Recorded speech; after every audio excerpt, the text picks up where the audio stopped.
नमस्कार, आप देख रहे हैं पीपल्स अपडेट। मैं हूं आपके साथ सुमित श्रीवास्तव। बात करेंगे देश और दुनिया की तमाम बड़ी खबरों की, लेकिन उससे पहले एक नज़र आज की हेडलाइंस पर।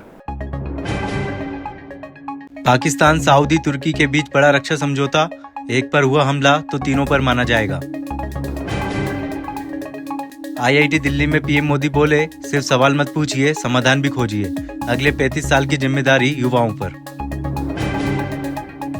हिमाचल में यात्रियों से भरी बस 50 फीट नीचे गिरी, 7 की मौत, 11 घायल।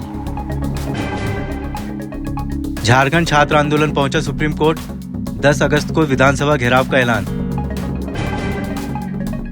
IAF विंग कमांडर पर गोपनीय जानकारी लीक करने का आरोप, हनी ट्रैप के जरिए पाकिस्तानी हैंडलर्स तक जानकारी पहुंचाने की जांच।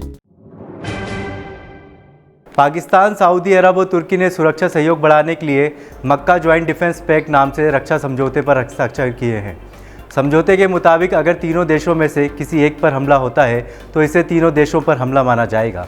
इसके तहत संयुक्त सैन्य ट्रेनिंग, सुरक्षा जानकारी साझा करने और सैन्य तालमेल बढ़ाने पर काम किया जाएगा।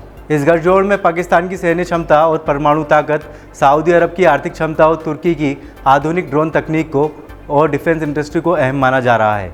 यह समझौता ऐसे समय हुआ जब मिडिल ईस्ट में इजराइल और ईरान के बीच तनाव बढ़ा हुआ है और तीनों देशों के सामने अलग अलग सुरक्षा चुनौतियां भी हैं। प्रधानमंत्री नरेंद्र मोदी ने शनिवार को IIT दिल्ली के 57वें दीक्षांत समारोह में छात्रों को बदलती दुनिया के लिए तैयार रहने की सलाह दी है। उन्होंने कहा कि आने वाले 35 साल में युवा जो काम करेंगे वही विकसित भारत की नींव तैयार करेगा। PM ने छात्रों से कहा कि सिर्फ सवाल पूछने तक सीमित ना रहें, बल्कि ऐसी समस्याओं को पहचानें जिन पर अब तक ध्यान नहीं दिया गया है और उनके समाधान भी खोजें। छात्रों से बातचीत के दौरान उन्होंने हल्के फुल्के अंदाज में कहा कि मैं बाबा बागेश्वर तो नहीं हूँ, लेकिन सभी के मन में भविष्य को लेकर कुछ ना कुछ जरूर चल रहा होगा। PM ने कहा कि किसी को पहली नौकरी और सैलरी का इंतजार होगा तो कोई स्टार्टअप शुरू करने का सपना देख रहा होगा। इस मौके पर PM ने IIT दिल्ली के सोनीपत कैंपस में AI आधारित परम प्रज्ञा हाई परफॉर्मेंस सुपर कंप्यूटर का रिमोट से उद्घाटन भी किया। शनिवार सुबह हिमाचल प्रदेश में एक निजी बस बैरागढ़ से चंबा की ओर जा रही थी, तभी अचांजुर मोड़ के पास अनियंत्रित होकर पलट गई और करीब 50 मीटर नीचे दूसरी सड़क पर जा गिरी।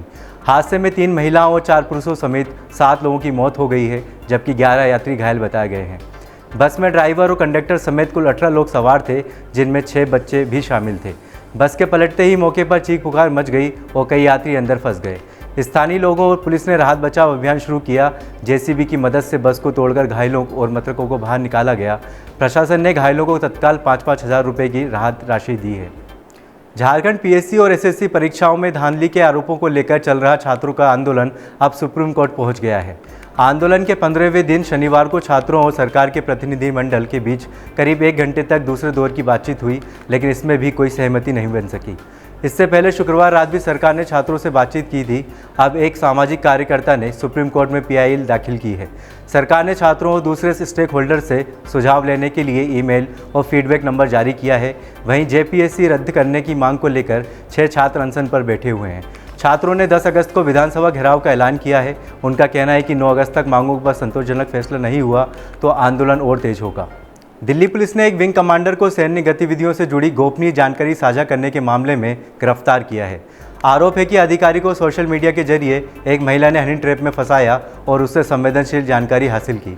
पुलिस के मुताबिक अधिकारी से मिलिट्री मूवमेंट, सैनिकों की तैनाती और अन्य सैन्य गतिविधियों से जुड़ी जानकारी, फोटो और वीडियो मांगे गए थे। जांच एजेंसियां अब यह पता लगाने में जुटी हुई हैं कि साझा की गई जानकारी किसके पास पहुंची और इसके पीछे कौन लोग थे। मामले में ऑफिशियल सीक्रेट एक्ट के तहत कार्रवाई की गई है। पुलिस संभावित जासूसी नेटवर्क और पाकिस्तानी हैंडलर से कनेक्शन की भी जांच कर रही है। अधिकारी फिलहाल न्यायिक हिरासत में हैं। राष्ट्रीय हथकरघा दिवस के मौके पर मुख्यमंत्री डॉक्टर मोहन यादव ने उज्जैन में हैंडलूम सेंटर ऑफ एक्सीलेंस का शुभारंभ किया। सेंटर का उद्देश्य स्थानीय महिलाओं और बुनकरों को प्रशिक्षण देकर पारंपरिक हथकरघा कला को मजबूत करना और रोजगार के नए अवसर तैयार करना है। यहाँ महिलाओं को करीब 6 महीने का बुनियादी प्रशिक्षण दिया जाएगा, जिसमें चरखा चलाने, हथकरघा संचालित करने, बुनाई और कपड़ा तैयार करने की तकनीक सिखाई जाएगी।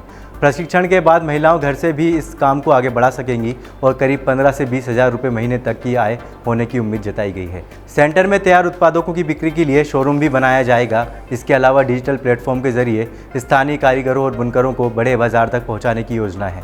मुख्यमंत्री ने सेंटर का निरीक्षण कर महिलाओं से बातचीत की और खुद भी चरखा चलाया।